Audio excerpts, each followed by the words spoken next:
आणि एक दिवशी हा खिळखिळा झालेला औरंगजेब त्या दिल्लीवरून त्या आग्र्यावरून असा थाटमाट फौज घेऊन आला या दख्खनच्या मातीवर, पण या औरंगजेबाला पुन्हा माघारी नाही जाऊ दिलं. त्याचं थडगं याच महाराष्ट्राच्या मातीमध्ये जिनं काढलं, तिचं नाव महाराणी ताराराणी आहे.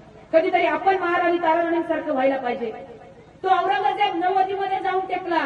त्याची आवडती मुलगी जिनत-उनिसा, तिचं वय 60च्या पुढे गेलाय आणि एके दिवशी आलमगीर औरंगजेब त्याच्या शामियानात बसलेला असताना त्याच्या पोरीला म्हणतोय, पता है जिनत, वो कमबख्त मराठे बार बार जंग में फतेह हासिल क्यों करते हैं?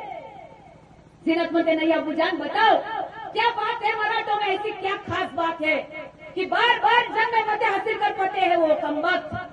औरंगजेब म्हणतो त्या जिनतला, मराठों के पास क्या है, एक से बढ़कर एक सिपाही नहीं है, लाखों करोड़ों का खजाना नहीं है, हमारे पास तो सब कुछ है, लाखों करोड़ों का खजाना है, एक से बढ़कर एक सिपाही है, लेकिन हमारे सब सिपाही औरत और शोहरत और शराब में बदनाम बदमस्त है. मराठों के पास क्या है?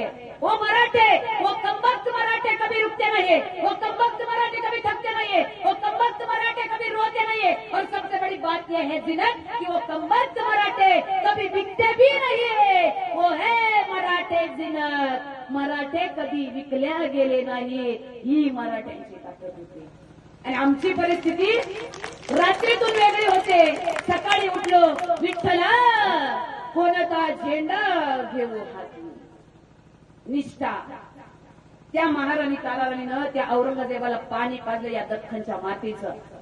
कृष्णा, कोयना, भीमा, बामा या नद्यांच्या वाळवंटामध्ये, या नद्यांच्या दऱ्याखोऱ्यांमध्ये, या सह्याद्रीच्या घाट वाट्यांमध्ये, या डोंगर कपाऱ्यांमध्ये हा औरंगजेब असा सतत सातत्यानं खिळखिळा करून सोडला ना, ती एक मोगल मर्दानी महाराणी ताराराणी सरसेनापती हंबीरराव मोहित्यांची कन्या, की ज्या वेळेस हंबीरराव मोहित्यांचा चित्रपट आला त्याच्यामध्ये एक वाक्य आहे फार सुंदर. त्यांनी सांगितलं, पोरींचे खेळ बदला, पोरी आपोआप बदलतील. सगळ्यात पहिल्यांदा आपल्या पोरांची खेळणी आपण बदलली पाहिजे.